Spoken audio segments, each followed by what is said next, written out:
visiting little-known places of Okay, Skopje new in North Macedonia. English-speaking people that decided to watch this shit. We are going to show you, or I'm going to show you, a different side of Skopje in North Macedonia. Basically places that usually are not seen here. We're going to see aqueducts, we're going to see botanical gardens, we're going to see archaeological zones that usually in Skopje are not very popular. So let's fucking do it. Okay, and we start here in the botanical garden. It's basically in the faculty of natural science and mathematics, and they have over 400 species of bushes and trees, and they do some conservation. They do many different things, but basically you can be here, enjoy, relax. It's super hot out there, so it's very good to be close to nature and just, you know, like read a book or do whatever. You can see some kids playing there, enjoying their time. Yeah, that's what we can do here.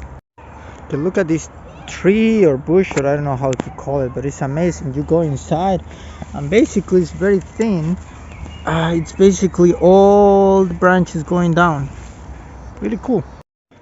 Okay, so we are heading to the aqueduct, but I decided to walk. You can take a bus if you want. Basically, it's maybe one of the reminiscences of me as a journalist, that I like to know the city and interact with people and see where they really live, you know, like not the people that have like middle upper class, but the people that, you know, like the normal people, maybe lower class or whatever you want to call it, although there's some Mercedes here. But anyway, like this is how it looks, right? Okay, so we finally arrived to the aqueduct. This is it's also called the August Aqueduct because it is believed that it was constructed during the Roman Empire, in which August was well the ruler in that point. However, recent discoveries suggest that it was actually built during the Ottoman Empire.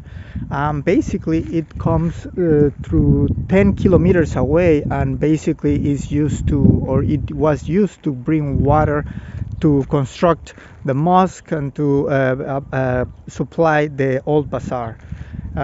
Whether it's Ottoman or whether it's Roman, well, this is the aqueduct. You can see in the middle that there it has been rebuilt. This is because this part used to belong to the army, so it wasn't, you couldn't have access to it, but recently they opened it.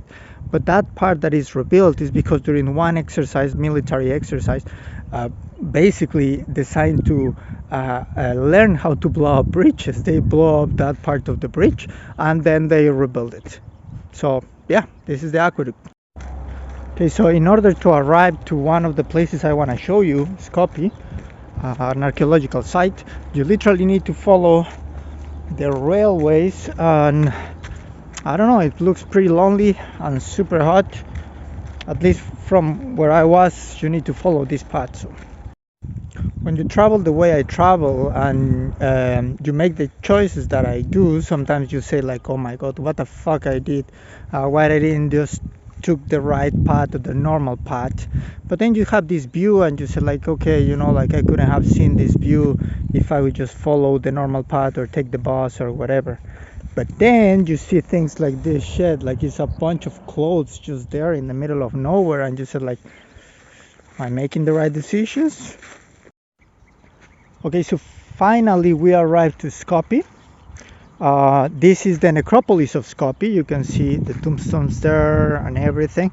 They are just, well, they didn't start the excavations now, but it's just like they haven't done it like diligently, let's say. There is also a theater going there, and there is like the city itself. Basically, the city used to have in one point all the amenities that a big city used to have, and actually Skopje is the indication of the Roman Empire here. They used to have underfloor seating, heating. They used to have painted walls and mosaics and everything that you see in big Roman cities. Unfortunately, there was an earthquake and basically destroyed the city. They tried to rebuild and they did some job, but after that, around the 6th century, at the end of the 6th century, basically the city came to an end, and everything was moved to the Cale, or the fortress that I show you in the episode before this one. Anyway, I hope you enjoyed this. Remember, if you want to see the video chronicles, which is a little bit more deep, a little bit more like narration, it's like a story, like some sort of trying to be art or whatever, you can check it in YouTube, and you can check the podcast where I speak with other people about their stories and their lives and everything that they do in Spotify. And every information you can find it in juanaround.start.page. And yeah, see you around.